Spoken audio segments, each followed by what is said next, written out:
ये सवाल अक्सर पूछा जाता है कि आखिर एक कवि ने राजनीति में कदम क्यों रखा, लेकिन शायद सवाल उल्टा होना चाहिए। जब देश अन्याय के सामने खड़ा हो, जब समाज असहज हो, जब लोकतंत्र स्वयं सवालों से घिरा हो, तो क्या कविता अकेली रह सकती है? भारत रत्न पूर्व प्रधानमंत्री श्रद्धेय अटल बिहारी वाजपेयी जी का जीवन इसी सवाल का उत्तर है। ग्वालियर में जन्मा एक शांत, संवेदनशील बालक जो शब्दों से सोचता था और मौन में लिखता था। जहां घर में साहित्य था और बाहर गुलामी की सच्चाई, उसकी कविता अपने समय को देखती थी, उसे महसूस करती थी। आजादी के आंदोलन उसने किताबों में नहीं, सड़कों पर देखे। जब एक दिन उसने अपनी आंखों के सामने अंग्रेजी सिपाहियों को भारतीयों पर जुल्म करते हुए देखा, तो उस बालक के भीतर कुछ टूट गया। उस रात कविता नहीं लिखी गई, उस रात कविता से सवाल पूछा गया। उसने लिखा, अगर अन्याय के सामने कविता भी चुप रह जाए तो वो कविता नहीं, कायरता है। यहीं से दिशा बदली। अब प्रश्न ये नहीं था कि क्या लिखना है, बल्कि ये था कि क्या केवल लिखना पर्याप्त है। उत्तर उसे संगठन में मिला, जहां राष्ट्र भावना नहीं, दायित्व था। ये राजनीति में प्रवेश नहीं था, ये जीवन को अनुशासन देने का निर्णय था। शब्दों को उसने पत्रकारिता के माध्यम से दिशा दी, लेकिन हर लेख के बाद एक अधूरापन बचा रहता था, क्योंकि वो समझने लगा था कुछ अन्याय ऐसे होते हैं जिन्हें केवल शब्दों से नहीं रोका जा सकता। 1957 में अटल जी संसद पहुंचे। न नारे थे, न आक्रोश। उनकी आवाज ऊंची थी और विचार स्पष्ट थे। वे बहस जीतने नहीं आते थे, वे संवाद स्थापित करने आते थे। 1962 में युद्ध हुआ, जिसने देश को अंदर से झकझोर कर रख दिया। ये केवल सीमा पर लड़ा गया युद्ध नहीं था, ये देश के आत्मविश्वास की परीक्षा थी। अटल जी ने सरकार से कठिन सवाल पूछे, लेकिन एक रेखा कभी नहीं लांघी, वो था सेना का मनोबल। उनके लिए आलोचना आवश्यक थी, लेकिन राष्ट्र की कीमत पर नहीं। यही संतुलन उनकी राजनीति की पहचान बना, लेकिन यह संतुलन उन्हें समय के साथ बेचैन भी करने लगा था। तत्कालीन सरकार से सत्ता के गलत इस्तेमाल का भय था, और फिर एक दिन वही असहजता और भय पूरे देश के सामने सच होती नजर आई। आपातकाल, बोलना अपराध था, लोकतंत्र मौन था।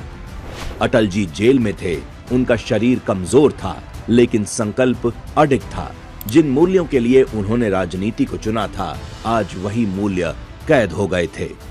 जेल की दीवारों के बीच उन्होंने लिखा, न दैन्यम न पलायनम, न झुकना न पीछे हटना, क्योंकि इस मोड़ पर चुप्पी केवल उनकी हार नहीं होती, ये लोकतंत्र की हार होती।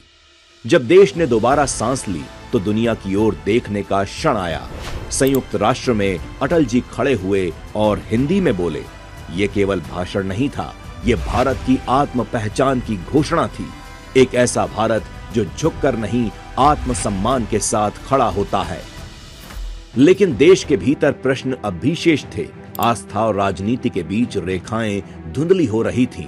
ऐसे समय में उन्होंने कोई आसान रास्ता नहीं चुना। उन्होंने कहा, आस्था हमारी शक्ति है, लेकिन मर्यादा उसका अनुशासन, क्योंकि मर्यादा के बिना कोई भी विचार राष्ट्र नहीं बन सकता।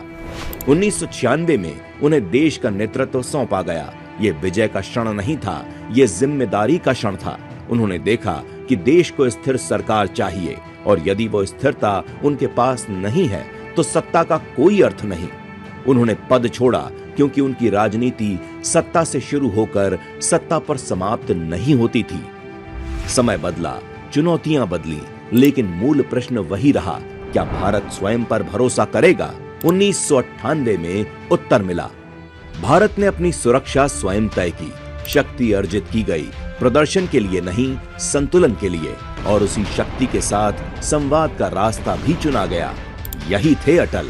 इतिहास ने भारत रत्न पूर्व प्रधानमंत्री श्रद्धेय अटल बिहारी वाजपेयी जी को फिर परखा।